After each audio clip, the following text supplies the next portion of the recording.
Welcome, everyone. The first official Therapy Thursday. Tyler, Brent, how are you guys? I'm hanging in there, man. Doing well. Yeah, cheers, brother. Well, any day alive. My grandma, late grandmother, always said, "Every day you're above ground's a good day." So good day. We're gonna keep it lit up, man. I've been watching a lot of your stuff since I followed you. All the stuff, all the games you play with your kids and stuff, and all this cool stuff. So, obviously, this show's cool. I have to show us this. This is going to be our intro going forward, guys. So everyone, welcome. This is a Therapy Thursday. We plan to do one of these a month. We were going to do like a specific one, but obviously with your schedules, you guys are busy and everything. We'll figure one out. We'll get it together. We'll talk mental stuff, physical stuff, whether it's men's health, it's just general society stuff. But we're going to keep it way lighter and take it from like a different side than us always attacking sides, because we're here to be collaborative. So with that, I am going to play our intro, and let's chuckle after this one. I know a nooner when I hear one.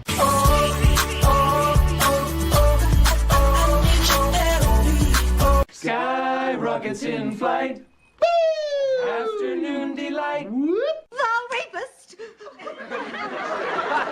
That's therapist. Afternoon delight.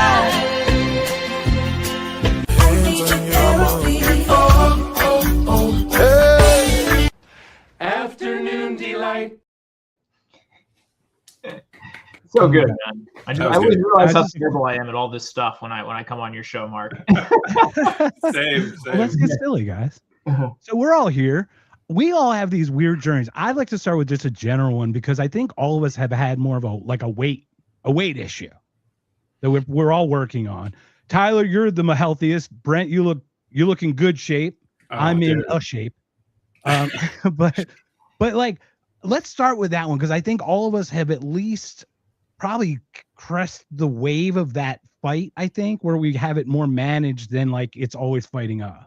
No, dude, not me. No, I'm still fighting it right now. Ty knows, I cry on Tyler's shoulder all the time, man. I got a rough. This has been the roughest 2 years of my life by far. And when I started the Twitter account, that's what it's based off of. People don't really know this. I talk a lot of politics and philosophy and God and all this other stuff, but I really started doing the sort of the weight loss journey. When I started, used to be my pinned tweet for a long time, but I had basically got so disgusted with myself that I just pulled my shirt off, took a picture in the mirror and said, "Hey, this is where I'm at." And I lost a whole bunch of weight. It was like 85 pounds or something like that.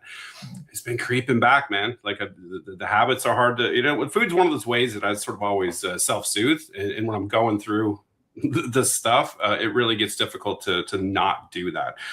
So I would say it just raised my hand. I have not been doing great, man. It's been a real tough sledding for probably the last 6 months for me. We'll talk about that. I want to hear about you, Tyler, but we'll get to that, because I think we can talk about reasons why that might be, right? Yeah, obviously, those types of things. So Tyler, do you want to give a little brief thing of yours? I remember you telling me the story when we first talked about the eating chips on the couch, and you just kind of got up and did it. So just love to hear a little bit about that, and then Brent, we'll get to your thing back. We'll definitely circle back.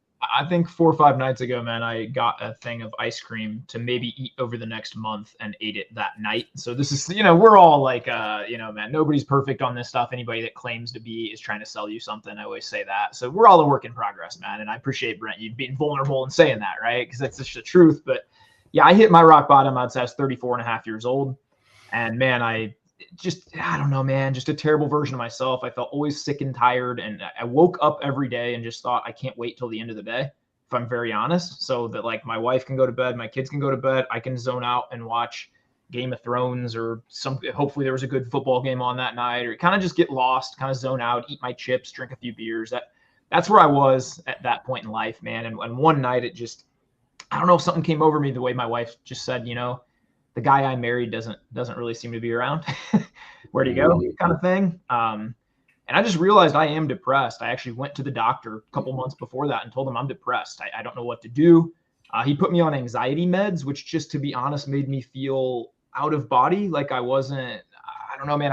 I got in a car wreck a month after that. I just literally backed into a parked car, and then I just felt nothing about it. And I'm like, oh, well, that's going to have to call my insurance. I was just such a zombie, man. And when I look back at that period, that night after my wife went to bed, man, I cried for 2 hours, full vulnerability. The first hour was just sorrow, just how did I end up here? What's happening in my life? Is this going to be the full direction of it? Right. And the next hour was this conviction.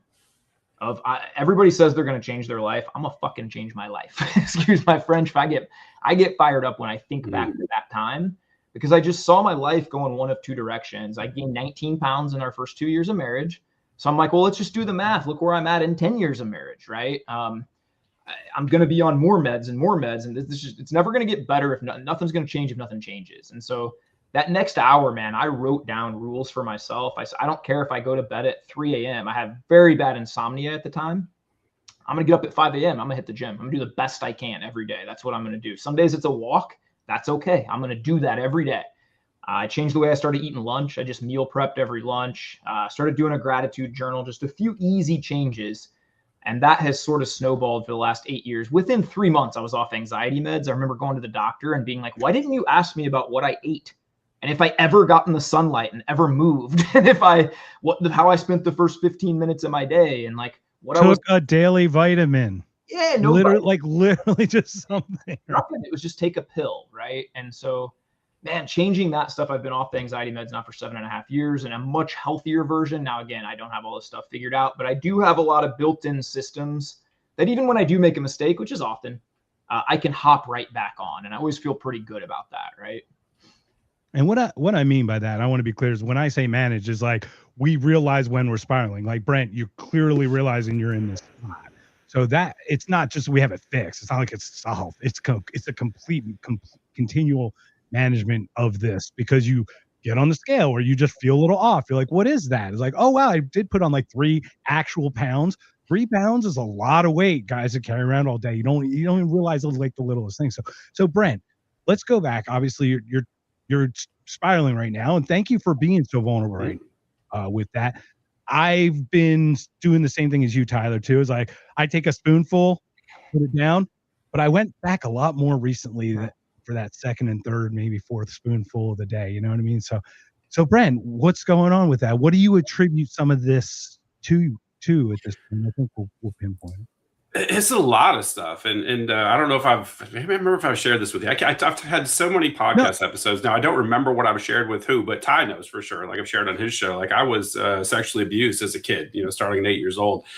And that is a component of it. I was abused by my stepfather the entire time that I was growing up. A lot of physical, verbal, so there's a lot of things that have been working against me. It's not an excuse at all. Like I'm a grown man. I'm 50 years old. Like I know that baseline exists, and I know how to beat it.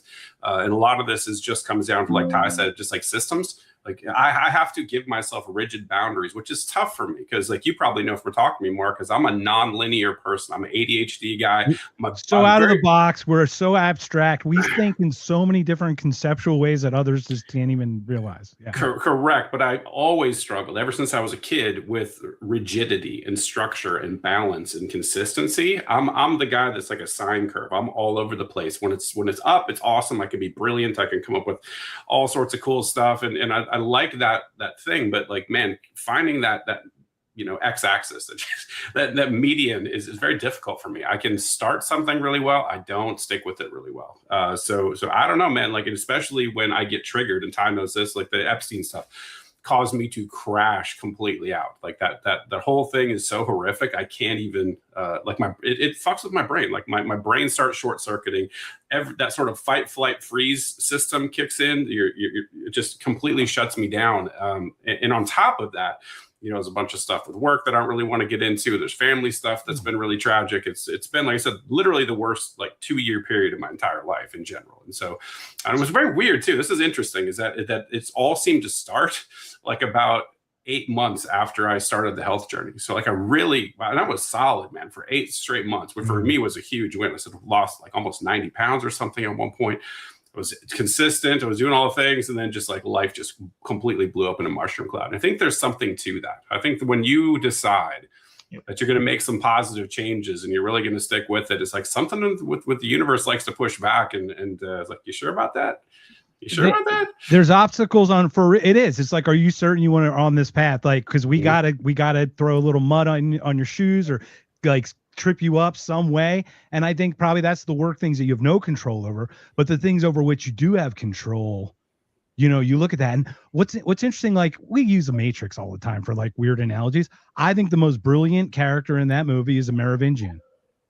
Merovingian talks about causality. That doesn't excuse things, man. You had events happen that do things. They do physical and emotional things to you. This is a reality. Now, you're right. At 51, you got to nut up. And unfortunately, that's just the way life. That's when we realize life is dealt that hand, right? But those are the things where we have to look at. And that's the causality where I wish people would stop that, because we see this. Here's the white pill part, right? Left and right, but these guys do that. It's like, no, guys, causality. If they push here, that's going to do this. It's like, you can't go back halfway in time to an event. It's like, that's what started all. It's like, you got to look at the full contextualization. And that's something I think that you and I think Tyler are really good at, that abstract openness of that. Yeah, I agree. And here's something that I struggle with too, is that the thing that I've found the most success with staying consistent with diet and exercise and all that stuff is going like Goggins mode, to where, and I know it's unhealthy too. It's the worst part about it. It's like, I can be the most consistent when I'm telling myself, you're a piece of crap, shut up, like almost be verbally abusive to myself. I can get in that mode. And I think that is because it just is familiar. That's kind of the pattern I grew up in. And if I treat myself that way, I feel like, yeah, you are a piece of shit. Yeah, you're, doing all this stuff wrong, nut up, get out there. And I can go crazy, man. Like I'm somebody who's done like super long distance racing. And I have the ability to sort of like push through things. I don't know why this is, but this is maybe I should ask Tyler, is like what do you think about that? Because like I feel like in the moment I'm like, okay, yeah, health wise, I've lost a bunch of weight, I'm more fit and all this stuff, but it's like as I'm doing it, the patterns that I'm able to sustain, and looking at, if I zoom out, I'm like, this is not healthy, man. This isn't good either. What do you think about that? After coaching 1,000 guys, do you know what I really think it is with you, Brent? What was that? I think you're afraid of success. I think when you push there and you're like, I'm losing 90 pounds and I'm about to hit a bunch of these breakthroughs, you want to self-sabotage, because there's a part of you that's actually pretty afraid to be able to take your shirt off and be super proud. And there's a part of you that actually doesn't want to be sort of successful. And I think working through some of that stuff would be really, really helpful. But I've been there. And I also don't think it's a terrible thing to use anger for a season as a motivator. I did. I got cheated on and divorced when I was 26, 27. And for the first year, the only thing that got me off the couch was like, I'm going to live a better life than her. I'm going to beat her. I'm not going to let this person who ruined my life at that time win. And that's what got me off the couch, man, was hate, to be honest. It's kind of illegal to go into her life and ruin hers. You can only make yours. You can only lift your tide in your ship, right? Like you got to leave it in the dust. That's right. And then, after a season, it just didn't even matter, now, 15 years later, I never think about, I hope she's doing great, to be honest, I don't, whatever it is, but I think it's okay to have a season where you use that anger, where you use that pain, and you're like, you know what, F this guy who did this to me. I'm going to win. But I don't think you always want to stay there. And then I think you can't be afraid of, what would it look like, man, if you were operating on all cylinders? What does it look like? What if that's just who you were forever? Are you afraid of that in some sense? And I think a lot of guys get really afraid of that because, to be honest, and this is, I don't know, tough to talk about maybe, but I experienced it. So I do. Feedback is a really hard thing, because if Brent goes all out and he does see what he's actually capable of, he does get feedback from people, and there still might be people that say that's not good enough. And that's scary. But if you stay in a safe spot, you can always rationalize in your brain and say, well, if I did this, I would be this. That's why guys say, I'm going to write a book, I'm going to publish the course, I'm going to start the podcast, I'm going to do this, but they never do. Because when you're sitting and you're watching Netflix, there's no feedback, man. You can just sit there and zone out. When you actually put the stuff out, you get feedback, and that's a scary thing, right? And so there's parts of you I'd want to work with and tear down and ask a lot of questions to. But that's most people. It's a weird phenomenon. I was very afraid of success for a long time. I get to a certain level, and I don't know. I don't know if I want to go. I almost feel like I don't deserve to get to that next level, right? It's a really weird part of human nature, man. And then also, bro, let's take a moment and just, Mark, Brent, we can just say this. The world has just never been more chaotic and crazy. And if you really think about the last 4 or 5 years, 6 years, I still haven't recovered from COVID, man. I still don't trust people. What they did to me. I got the cops called on me 5 or 6 times. And people never apologize. They never want to talk about that. They never want to say sorry. Then we just move on. There has been zero self-culpability, from anybody you knew going, hey, I'm sorry I shat on you for like 5 years about. Well, there was an article, like the New York Times. There was an article that was just like, can we just all admit that we acted crappy during COVID and move on? It's like, no. Yeah, let's have the goldfish memory. Yeah, let's have some accountability. Then we'll talk. But it's like we can look forward, guys. Let's not look back. We can't look back, like, because history won't, rhyme or repeat or do anything, right? Even recently, man. I was on a date last night with my wife, and we were both kind of getting in a negative spin, just talking about like the world event, and both of us, I could just feel like, we were on a date. We finally get away from our kids, and then we're like an hour in, we're both like angst. I can feel it, and I just looked at her and I said, we don't need to be talking about this stuff. And I know it's hard, but I just said, if you need to talk about it, you're gonna have to go somewhere else. I'm not doing it anymore, because it is like, dude, there's nothing really great to look at, to be honest. Like, I'm like two things though. It's really not that chaotic, right? If we go with Steven Pinker, it's really globally, universally not as chaotic as it used to be. Let's be honest, not as barbaric and all that. However, it is where we focus because we actually focus on trying to help people. And most people who need help are like literally screaming. They're the ones screaming the squeakiest wheels, right? The victims and the whatevers that we're actually trying to help in some way, show this. And I'm just grateful for you guys to share some time on this. And it's interesting about that too, because Brent, or what you were saying, Tyler, is like this fear of success. That's what my NLP guy told me, the same thing. And it's like, I had a poker career, not like yours, but I had a bankroll and I had a drawer. And over 5 years, I built up a $10,000 cash bankroll. And I just take cash out of that. Whatever I lost, I'd take out. Whatever I put in, I'd win. Whatever. I went on a cooler. I lost it all in 5 months, man. I lost like 33 straight flush draws after the flop. I missed 33 of them in a row. I started count. Really, I had to look back to like the first 11, but once I started counting, because like that's like a 1 in 3 shot, 1 in 4 shot here, and I'm missing all. You know what I mean? The percentage, the odds are just not there, right? So it's almost like you force yourself to fail in this weird way because you start tightening up or some things. And I realize it in my life as well. It's an interesting thing how you mentioned that. It's almost a little bit sad when you go play live poker. Now that I'm a coach, the last couple times I've gone to play live, I see people there escaping reality and they almost want to lose. They want to feel something. They're there to feel something. They don't feel anything, and so they want to lose. And it's a really weird thing, man. But that's Goo Goo Dolls. You bleed just to know you're alive, right? That's right, man. Put us on. Well, Brent, what do you think, man, gets you out of that, or when you are, in those low spots, what do you try and do to get yourself out of that? That's a good question. I don't have a thing. Like, I keep trying multiple things. And a lot of it's just, I don't know. It feels like gravity, like almost like physics. Like no matter what I try to weasel out of it, I can't pull out sometimes. And I feel like I almost have to hunker down. That's what it feels like. You're hunkering down in the bomb shelter, waiting for the storm to pass. I think my body gets in that mode, and I don't know how to break out of that necessarily. I think the answer, honestly, is just go. Just get up and go do something. Doesn't matter anything, right? Because that seems to be like when I notice I do that. If you get up, you go to the gym, you start pumping some blood a little bit, like get out of the stasis that you're stuck in. It changes a little bit, I feel like the texture of the experience, it feels more positive. You got some momentum behind you, and it's just like, all right, man, I'm moving, I'm doing something. I think there's something. Jordan Goldstein, one of my friends, is big into spiritual practice through moving your body, and I talk to him quite frequently. And I think there's something to that, man. I don't know how to get out of this sort of bad mental pattern that I'm in, but I think Tyler really is onto something with the fear of failure, like or fear of success. Like my stepdad used to say all the time, like every single day, not even joking, you're worthless, you're a piece of crap, you're never going to amount to anything, you're going to be a failure.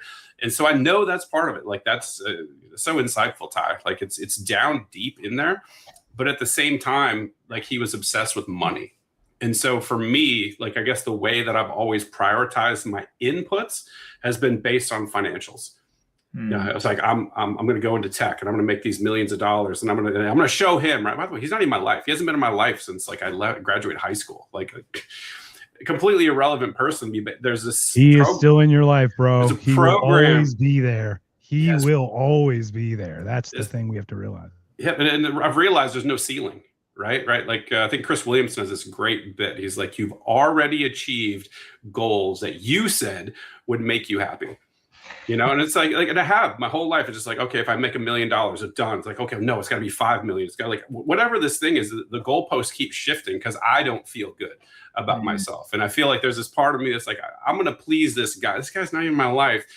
If I could just be some sort of financial success, and it's just like, God, that's so hollow. It's so empty, and I know that that's not the way.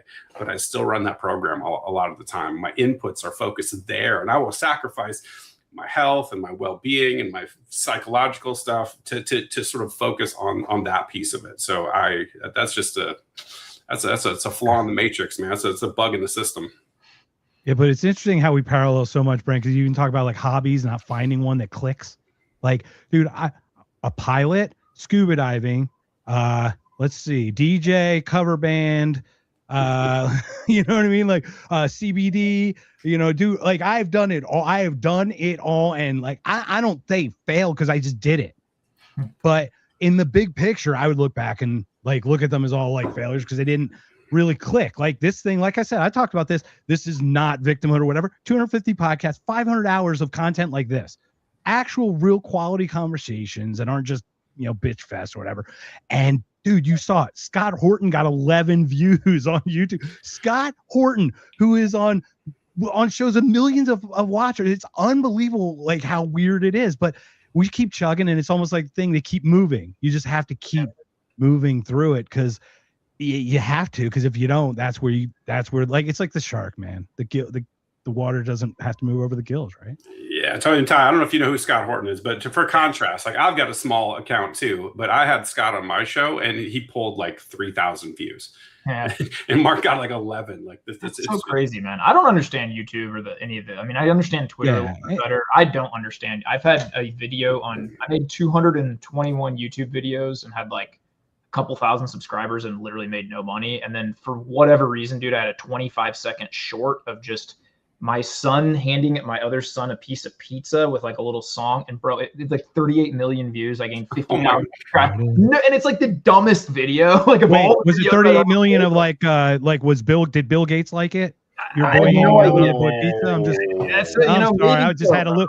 That was a bad levity. It's about as good as I can get, guys. I don't know, man. I think the principle that I look there is most people quit well before 220. Most people quit well before 500. Same with anything. It's like most of it is just to keep going. And I'd even go back to Brent, what you were talking about before that, when you're in the lowest of states. And I'm saying, Mark, you can probably rationalize it. We all get in these lowest states, right? Where, bro, like going to walk to get the mail feels like, oh my gosh, like the heart, you wake up, there might not even be things on your calendar, but everything feels so hard, and I've long since said that I don't talk about this a lot on social media, but I know I have some sort of I get very extreme high, and I always know there's a crash after. And I do the same cycle about. Yeah, it's manic. It's a manic. You get these manic episodes where all bouncing off the walls, and then the crash has to happen. 100%. And I always know it's coming because I will always say to my wife, like during the manic phase, like, I think I could be president of the United States. I literally always say this every time,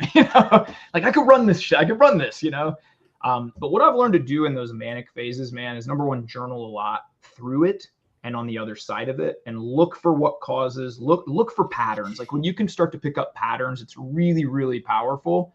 And then two things, man, and I take you guys' views on this, but one, when I feel at those very lowest state, everything's hard. I have no patience. I have no anxiety to the roof. I always do the same thing now. And this comes from looking at patterns and how to start to get out of it. I make a list. And I make this list the most embarrassingly easy to-do list you could ever fathom. The first thing on the list is always make a list. Bro, I got to win. I'm making a list. Okay. The second thing is, you're like batting 1,000, Tyler. Batting 1,000. But what you're doing is you're starting to build momentum. And if you study your brain, you're creating a neural pathway that's getting you out of looking for negativity and being sunk in that to build momentum. And so second thing, drink a water. Third thing, text someone how much you love them. You won't even feel like it, but just hey, mom, hey, friend, whatever it is. Fourth thing, take a 5-10 minute walk without your phone. Fifth thing, make a new to-do list of a couple more activities you're going to crush today. That is my go-to. I've used that same pattern 50 times to get myself out of those. And so I would urge you to go to something very similar, find what works for you, but have a system in your mind that when you feel yourself getting to the ceiling or the basement of that, I guess, man, I can recognize I'm there. I can take a breath and I can become conscious and I can remember, I can start to build a little momentum. However small it is, it's important to stop that negative slide. Even if you start to millimeter back the other way, that'll build a lot. You got to put the tourniquet on the wound first. You got to stop the bleeding before you can address the injury, man. And then the other thing, man, is I call it the 3 S's. You got to change the strategy, you got to change the state, you got to change the story. And you, my friend, need to change the story. So the strategy might be, well, man, I'm sitting here reading news on Twitter. This isn't a good strategy for my mental health. Okay, well, let's change it. My phone is going off. I need to change my state. Easiest way to change your state, change your environment, go for a walk. Move rooms, physically move, stretch, physically do something. And then the most fresh air. That's right. Always fresh air helps. Always helps. Getting in the sun is so powerful. And then the last one, and this is the most important that most people don't do, is change the story. So I'm real big into reframing. I don't allow. I was just going to say, Scott, in the light of Scott Adams, right? Reframe your mind and stuff. So yeah, go ahead, please. That's the most powerful thing. And if you were to ask me now about getting cheated on in my divorce, the best thing that ever happened to me. Caused me to be a man, caused me to grow up, caused me to see all the things I did wrong in that marriage so I didn't repeat them. Best thing that ever happened to me. Is that true? Depends on who you ask. But to me, it's true. And anytime we want, again, we can take a breath, become conscious, and we can program the story we want into our mind. I really believe that. And so the story can be, man, I've languished long enough. The story is everything has led me up to this moment. I'm going to stack a few wins today and I'm going to turn this around. I'm going to start having a great day. I'm blessed that I'm here. I'm blessed that I have breath, and here we go forward. And so I think if you can kind of remember those 2 principles, man, and change those few things, not easy. When you're in that state, it's not easy. Not saying any of this is easy. The more you do it, the more it becomes second nature, though. Yeah. Well, this is a great way to say this. Look at the people who are lying themselves. Let's not get too dark, but look at the people right now, Brent, our audience, of these people lying themselves about what's going on. If you can lie to yourself to that extent to support the things that are going on, you should be able to lie to yourself to make your life better. You know what I mean? Like, have you seen the people twisting themselves into pretzels to get out of something? How much extra effort you're putting in to avoid like facing a reality that just might improve your life. It happens to so many of us. It's fun watching the mental gymnastics right now of all the political people too, man. That's what it sort of reminds me of the people that just won't ever admit. I mean, they're the same person. Trump does everything right. He's God. Trump can't do anything right. He's the devil. And it's like, you're both morons, but like, it's exhausting, man. That's again why I just have to like stay away from a lot of that, because you can go into very negative spirals and it's hard to avoid online. It really is, man. I try and mute words and do all that I can, but it's very hard in today's. So Tyler, you're a list guy.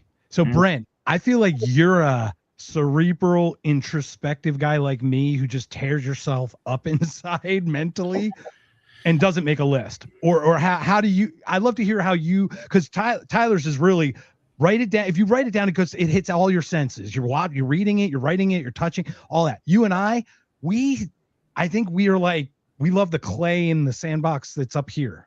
Like, yeah. And that's really, I think the antidote to the issues, now that I think about it more, is like, because it is, I'm super cerebral. I'm always living in my head, not tactile that much, connecting with my body, connecting with my environment, getting out in the sun, getting fresh air. Like that piece is a lot missing. A lot of it has to do with my career field too. Like I'm podcasting, I've been in tech my whole life. You're always in front of a screen. It's like, you're always projecting your mind somewhere else and you're thinking about abstract problems.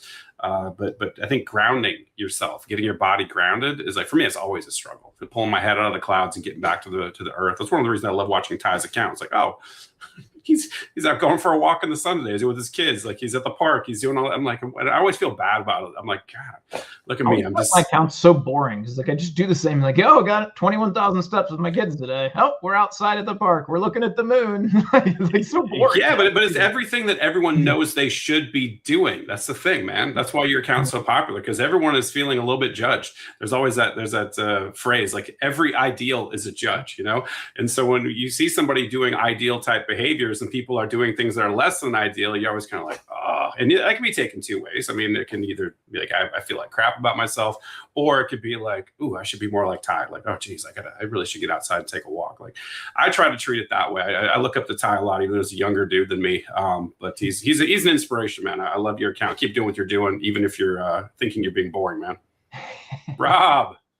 My buddy Rob. Yeah, I'm just showing a couple. We got William up here. We got Rob Yates showing. I'm sorry, guys. I just pulled up the comments. I told you, Brent, I always do one thing wrong, but we've got them pulled up now. So everyone, please jump in. William, jump in the chat. So thanks so much for joining us, everybody. But this is the perfect segue. Speaking of, look, Tyler, you got some beautiful color right now. You've been out in Vegas sun. I'm in Arizona. Obviously, we're hitting 85, 90 degrees. You guys have an upcoming thing where you're actually going to be physically touching grass. You're going to be like working with each other. This is a perfect segue for this because of how you guys are going to work with each other in a few months to help each other get better tools to manage these things. Yeah, that's right, man. And I'm so fired up for this. We got 18 men coming from really all over the world, man. And our buddy Zuby, who I think we both love, comes in and spends all 4 days with us. Yeah, one of the best humans you ever meet. And this guy has every reason to be super egotistical. When you meet him in real life, you'll be like, he'll take an interest. He'll message you out of the blue 3 months after the event and ask about something you talked about on a walk. And you're like, how do you even remember that, bro? You got millions of followers, all the things you're doing. He's just kind of that kind of guy. But when we get sort of, in person, man, it's powerful. We'll do some hard things together. We'll have some really deep conversations. We'll challenge each other. It's really one of my favorite weekends of the year, man. And I'm really excited to get to share it with you, Brent. And I know it's kind of on edge. We're seeing where the job is and things, but we're gonna find a way for you to be here, man. We'll 100%. We'll find a way. Awesome. Yeah. Echo that too. Like when I met Zuby when I was out in Dubai interviewing for the podcast, like just setting up my gear, and he's just talking my ear off. He's like the friendliest dude. I feel like you've known him for like a long time, and I'm kind of like, hey, dude, can we save this for the show? Like he's going through all this great content, just chatting, but he's just a friendly dude, super upbeat, super positive, super great vibes. I didn't spend a ton of time with him, but I was just like, man. And I'm just shocked that he came on my show. That's another testament to who he is. Like I reached out on Twitter and I basically said to him, it's like, hey man, if I fly to Dubai, will you do my show? And he was like, yeah, sure, no problem. I was like, dude, you have like 1 million subs. At the time, I like my account had like maybe 150 or something. It's like super small. It's like that's amazing. I think the flight to Dubai is a commitment though, so that kind of works in your favor. Yeah, maybe. No, but it's totally true though. It's true. The greatest people have been just so humble with their time and the sharing of things. It's been amazing. Well, here's my contrast, Mark. Let me just throw out some contrast. Like I was also in the libertarian space, and you know who this person is. I'm not going to talk about them because they're not in the room, but they're medium-ish account in the libertarian space. And I reached out and said, hey, I'd love to have you on the show. And there's like, well, hey, you come talk to me when you have 1,000 subscribers on YouTube and you have this number on X, and then I'll talk. And I was like, yeah, okay. I would block that person from ick. I literally like total ick right there. Yeah. Yeah, but so that was just anyway meant to be not a knock on this person, but more of a testament to Zuby. I'm really happy that I follow him and was able to chat with him in person. It was a lot of fun. So since we're live, is there still an opening? Was there an opening, Ty? I had one guy. Okay, so just so everyone knows, before the end of this podcast, the 30 minutes, we got 26 minutes to get this spot taken up. So everyone jump in the chat. Anyone in the comment who wants to do this, reach out to Ty, and he'll reach out at Ty Romper, correct? Yep. He'll give you the info on Twitter that just says Zuby Retreat. I'll send you the info. I'd love to do it if I could scratch it together, I would. But Tyler, I have to at least invite you because you're gonna be in Vegas. Freedom Fest, July 8th to the 12th. If you're around at any time, we'll have to get together at some point. Yeah, it's in Vegas this year. So of course, yeah.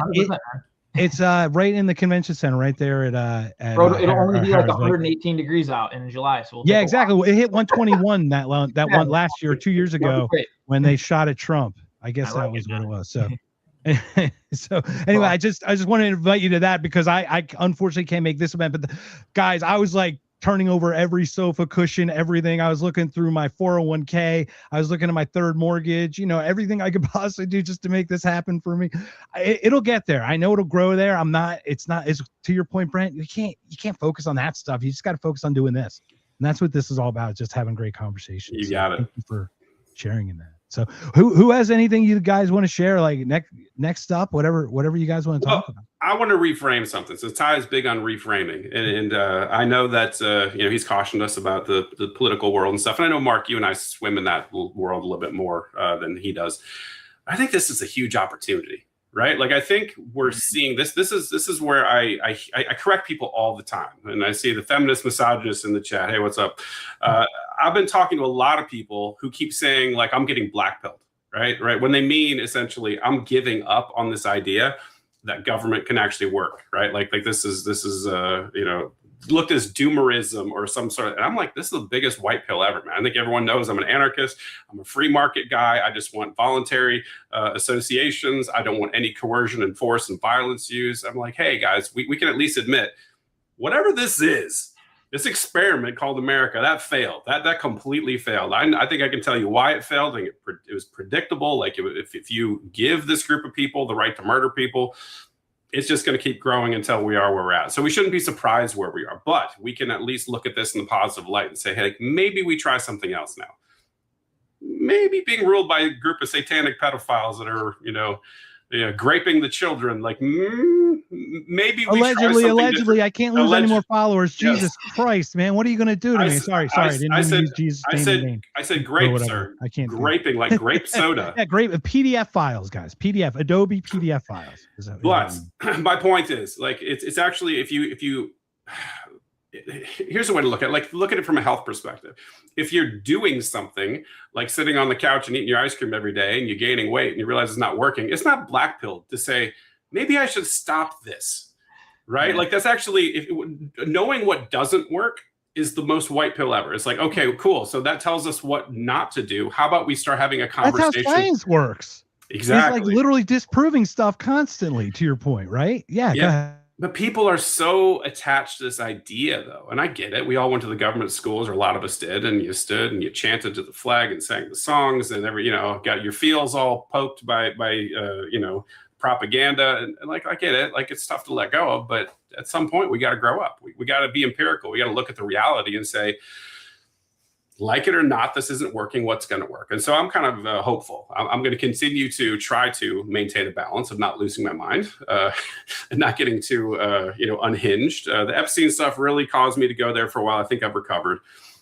But saying like, okay, like we can do two things at once. We can point out things that are wrong and say like, nope, this is not right. This is not right. This is not right. And then also invite people in to be like, hey, maybe there's a different way. Let's have a conversation about it. So I've really been trying to reframe like that. And I think if more people did that and stop panicking about like, oh my gosh, all this stuff's going on and I didn't get what I voted for. And like, just like today, Trump came out and was like, I'm in favor of transing the kids.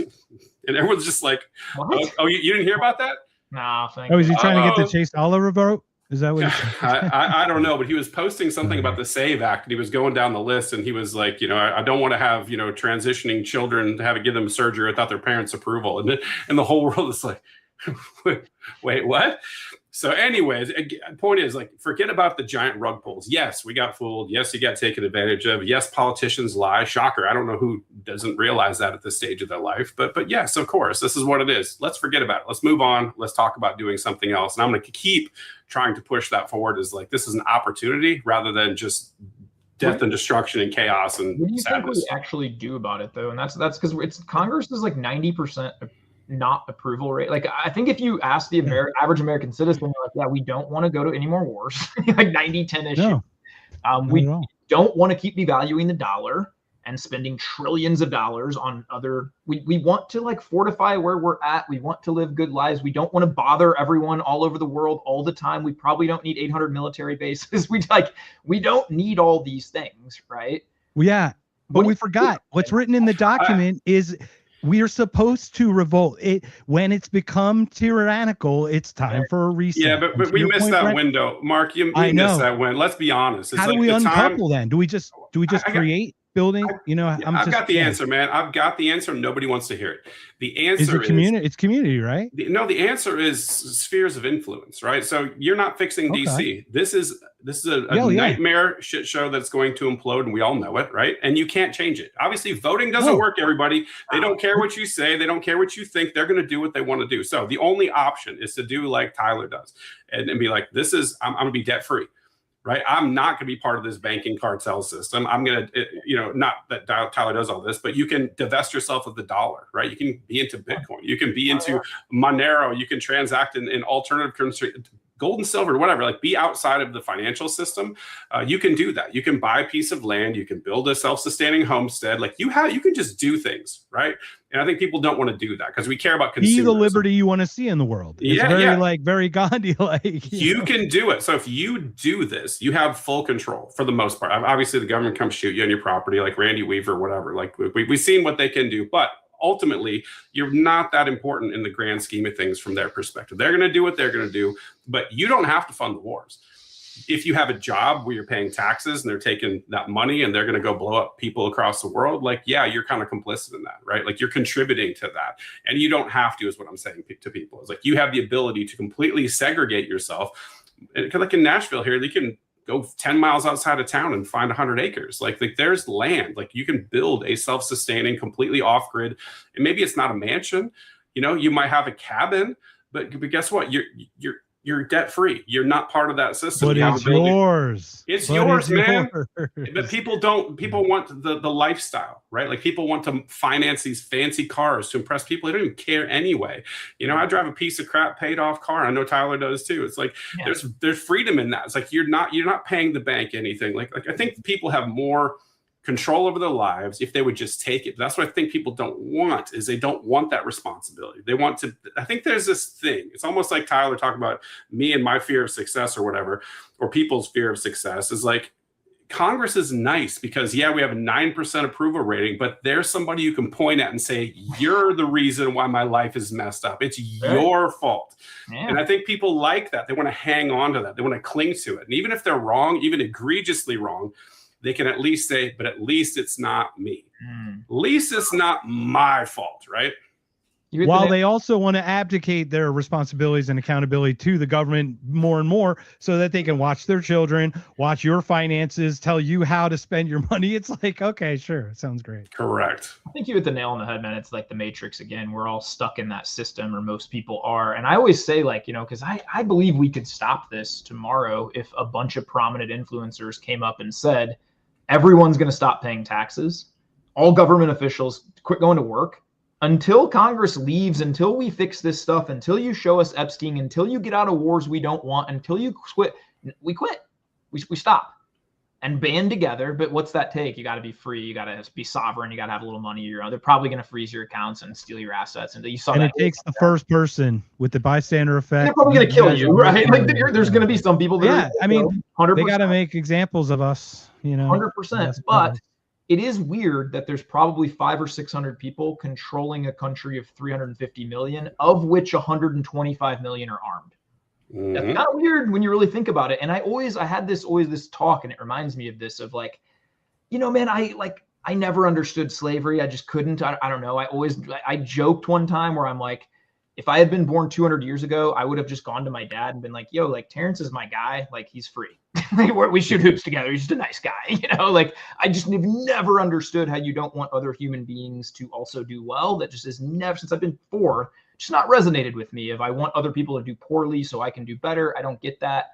But I kind of think like where was I going with that, man? I don't know where I was going with that. Well, we're trying to talk about strategies for change, right? Like what can we do? And I think that's the point is, so there's, and I always thought, okay, man, on a plantation, there's like 8, 12, 20, maybe white guys with guns. And there's 1,000 of you or 3,000 of you, like maybe 10 of you die, but bro, you could overthrow them real easy. And I mean, man, I don't want to get too anarchist, but I'm shocked this stuff doesn't happen a little bit more. But I think they're so good at it. And this is what I told my wife last night. I think that right and left, the uniparty that it is so good at marketing. They're so good at dividing us. You will never convince me that anyone at all cares about Bad Bunny playing in a Super Bowl, but everybody talked about it for a week.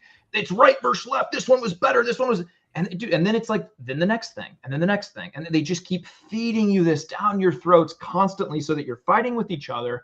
Also, let's just call it what it is. Brent said it. Our lives are just a little too good. Everybody lives and it's biological too, guys. You do not want to be the nail sticking out.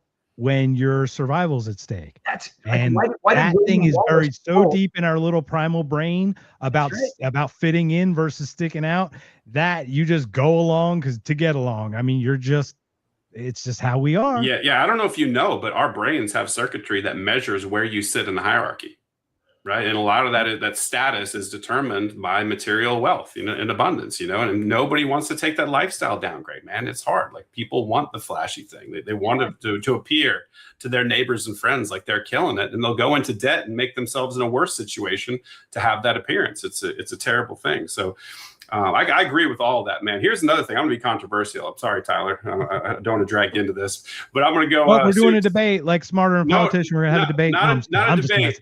It's a yes and, dude. It's a yes and for sure. I'm offering a potential solution, and nobody's wanted to hear this lately. So my contention is that it is time to socially ostracize the troops. Like nobody wants to do this. So we've got, and this is something that's crazy, is the entire country knows that they've just deployed the United States military to attack Iran on behalf of Israel and because of Epstein, right? This is a distraction from the Epstein situation. There are people that are going over to murder other human beings, knowing that that's the case. And when they get back, we're going to say, thank you for your service. You're going to pat them on the back and be like, you're doing a good job.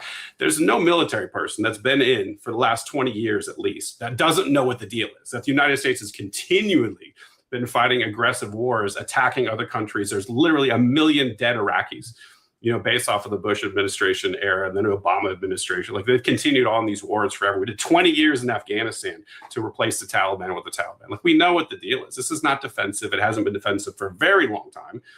And people that are in right now, if you're serving, and by the way, I'm a veteran, so I got the card to say this, but if you're in, you know what the deal is. You keep re-enlisting, you keep joining up, or you joined up knowing that that's what the deal was, and then you were basically hired hitmen for pedophiles in DC. Like, that is a fact. That should not be an honorable profession. Murdering people is not honorable. This is not defensive. This is offensive, and this is awful. And to Tyler's point, we should be able to overrun the plantation, but guess why we can't? Because the founders put a prohibition against a permanent military in the Constitution. They banned it. And we just ignore it. And then we have this giant military force that they are the people that you'd be fighting against. If we want push came to shove, like, I honestly think if push came to shove, though, I honestly believe this in my heart, that if there was a bunch of prominent people and they said, look what's going on and look what you're doing and they laid out a lot of these, I think a lot of the military would be like, I'm with you. We need to reset.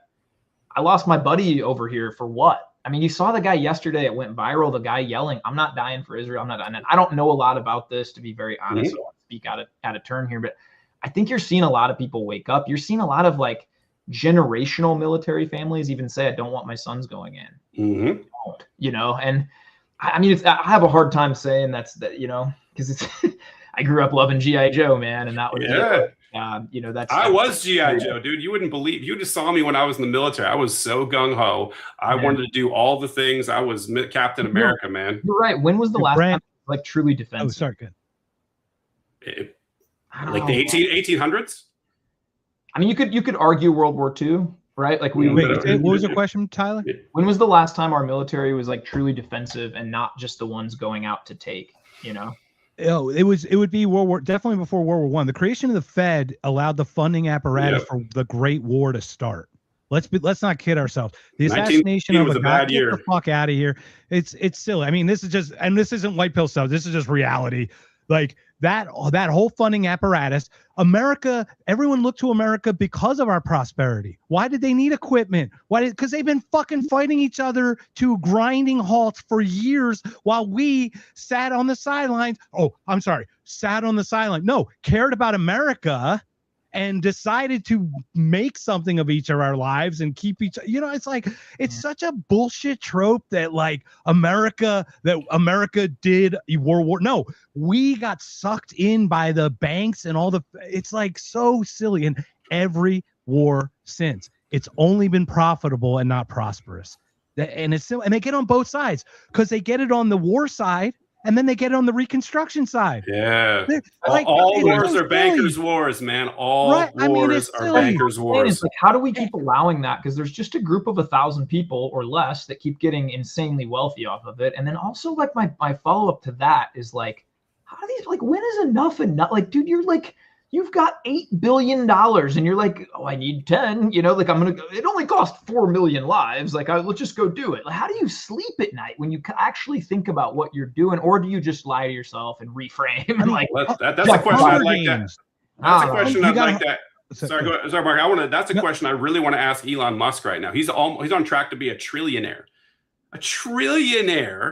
and he, who was very vocal about the Ukraine war, hasn't said a peep lately, and he's cashing in all these DoD checks, man. Like he's funding the Starlink off the charts with their communications right now. Grok AI is being used by the Department of Defense. All of his technologies are being used to fund the war, and he has shut up completely, man. And it's like government contracts. The contracts are there, and I mean, it's so funny. You went from they're holding it back because Trump's in the Epstein files, duh, and then to now, like literally fucking crickets. It's like, okay, man, come on. And that's the thing is, like, can we, if we're just real, like we see movies like Snowpiercer, and these are like a time. What's the Time one with Justin Timberlake, where like time was like merits, and like you see like Hunger Games. It's like these districts. DC is like, to your point, Tyler, for some reason, we have this illusion that DC's untouchable. I mean, people literally held signs and went to jail just to say, hey, we don't like it. Left their guns at home, by the way. The gun nuts left their guns at home just to say we don't like this, and look at how they reacted. Like, well, I mean, clearly, to your point, it's so fragile on a pin's knee. It is on a razor's edge. And that's the scary part, is because collapse is way worse than like unwinding in some way, for sure. Yeah, I think the last guy to really oppose war, in my mind, I don't know about you guys, was JFK, and they just openly killed him, right? And then I think, I truly think, and I may be way wrong here, I'd love to know what you guys think, but I think, honestly, many years ago, Trump was like that. And then they shot him, they threatened him, they held things over him, and they said, you're going to do this. But I truly think he was very anti-war, and actually probably doesn't want to be doing a lot of things we're doing now, or maybe not. I don't know. That could be false. But I feel like, you know, they basically, LBJ helped set up the, you know, it was all kind of designed, right? You can't stop the war machine. And I think they kind of got Trump in a room or shot him in the ear or whatever they needed to do and said, like, no, you're either going to play ball or you're not going to be here, right? And that's why, you know, I liked Obama, to be honest, his first term when he came in, hope and change, right? Like, this is great. No, he preached all the right things. And so I voted for him and I liked it. And then I noticed we're carpet bombing everyone. This is the exact opposite of everything he ran on. What is going on? And then I saw an interview with Vladimir Putin, you know, maybe 5-6 years ago, where he says, he started laughing. Presidents have no power. He goes, they run and they say whatever they need to say to get elected. Mm-hmm. He goes, I've sat through 5 or 6 presidents. Men in suits approach them and tell them what to do. And that's how it goes. And I think those men in suits are the bankers, the people that run the world, right? The Fed, whatever. Remember, Obama's entire cabinet was sent via email from, was it Chase or Citibank? That's right. One of the big banks. Right. His entire cabinet's like, hey, these are your 13 to 15 or whatever it was at the time. Yeah. I mean, it's silly to not see that. You know what I mean? But it's, again, I think you can go black pill on it and say, what can you do? But I don't want to go there. I'm with you, Brent. And I like that, to say, more people need to break free, man. More people need to get not reliant on the system. How do you do that? You stop buying stuff, man. You stop buying stuff you don't need. You guys come into my house, bro. I've been doing content for 8 years, and this is my backdrop. I got that given to me, and my daughter made that. We made our kitchen table. We got a couch off Facebook Marketplace for $200. We don't have stuff. I have financial freedom. I don't have stuff. You know, and I think if more people sort of unplugged from that matrix, that would be a very, very helpful thing. And then also, I don't know. I don't know where it's going to go. But I think there's going to come a point, man, sometime in the U.S. where there's either a really scary collapse or there's a real January 6th or whatever that date was, where people there's like, I've had enough. Like, you can only squeeze me for so much, you know, like the pharaohs of the ancient days taxed their slaves at 20%. We're taxed at 50%. You know, like, there's going to come a point where it's just like, people are like, no, you know, my quality of life isn't great and I need to do something about it. You know, my children don't even have a chance, or my children's children. Like, I don't know. It's going to be a crazy crazy next like decade, I believe, man. But I do feel bartering, alternative currencies. There's so many ways we can work around. To your point, Tyler, I know somebody would love something that I'd be willing to give up right now, and somebody's giving up something. I'd be like, oh wow, that really interests me. Right. You know, open your eyes. How many people drive up and down the streets picking up stuff on the side of roads and monetizing that and making complete livings out? You know, it's an amazing thing. So we got like 5 minutes before the hour, guys. I'm very sensitive to your time. I'm so grateful. Each of you gentlemen have anything closing you guys want to share before we call it the hour? And thank you everyone to joining us for the Therapy Thursday that we had. It's been great. I'd say I'll end on this tone, man. Let's all do this together real quick. Find a comfortable spot. And I want you to take about 4 or 5 deep breaths from your belly.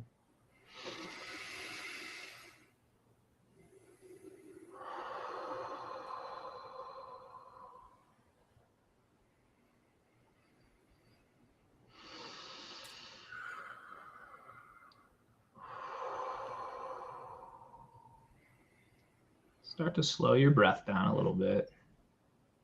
Start to move to that frontal lobe where you realize, man, I'm here. I'm fully conscious.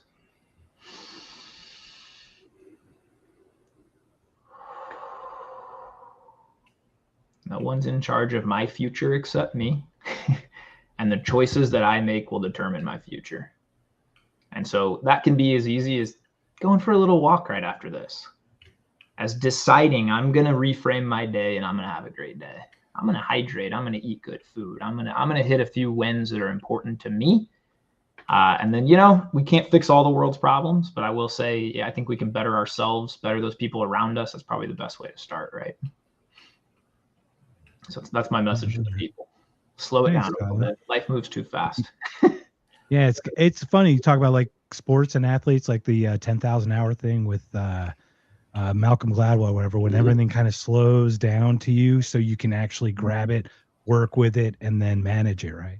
Brent, anything else before we call it a day? Please share your stuff, your socials as well. Your podcast Aiming Up, brilliant, absolutely brilliant, man. You have the greatest guys. You were on Adam Heyman. You had a back and forth on each other's podcasts. It's brilliant, man. Please share some of that before we call it. Like I said, it's awesome. Yeah, and also my one of the most recent episodes of Pastor Johnny, man, Tyler, thank you for sending him over to my show. That was a great episode. I can't wait to finish round 2 with that dude. But I want to leave everybody with this, especially if you follow my content. If you're on X, obviously it's a different thing than my podcast. Like I'm a very reasonable human being. If you look at my X, you might think I'm a little bit unhinged. And I want to let everyone know, when I post stuff, I poke. I like to sort of point out things that I think are evil and that need to be fixed in society, but I'm not that serious. Like, I mean, sometimes with the Epstein stuff, I crash out and I'll tell you when I'm crashing out, but most of the time I'm just like planting little seeds. And I might retweet myself from 2 years ago. Say, hey, remember this thing?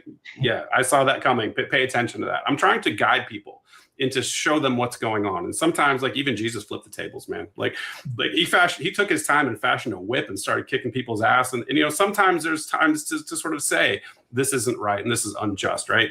But also don't lose your mind about it. Like, focus on, be like, hey, what can I control? There's a lot more than you think, regardless what the crazy people in DC are doing. So you can do both, right? We can both say, call out the evil, but also focus on the good. Build something positive for you and your family and your community, and sort of radiate outward, as opposed to starting at DC and then worrying about what's messed up there. You're not fixing it. So that's just my call to everybody. Amen. Amen. All right. So before we call you, brother. Oh, sorry. Go ahead, Tyler. I just want to say thanks for having us on, man. I really appreciate it. Yeah. It's always fun chatting. Absolutely. Yeah, not bad for a first little run here. So we plan to do this one Thursday, so we'll figure one out in April. And we'll get back to everybody. But everyone, thank you so much. And the note I'd like to do, kind of to your point, Brent, you were talking about, is just touch grass, everybody. Prepare yourself. This is the thing. Compare yourself to yourself. Yeah. Yesterday. That's it. If you're I know, like, we had Suzanne Sherman on, who left her lawyer job to like literally homestead in the mountains, and she had a house fire that literally took her house down twice. It's unbelievable, the stories, but it's like these people, it's like just gotta connect that way. You know what I mean? Step back from it. Touch grass, man. Get connected to the real world. That's to me, for me, as much as anybody else, man.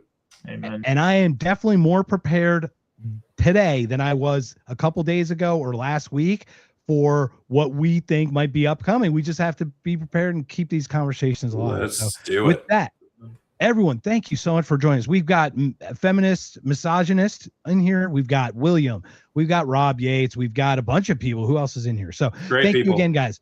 Been another Not Conscious, but this is the Therapy Thursday. We plan to do this once a month.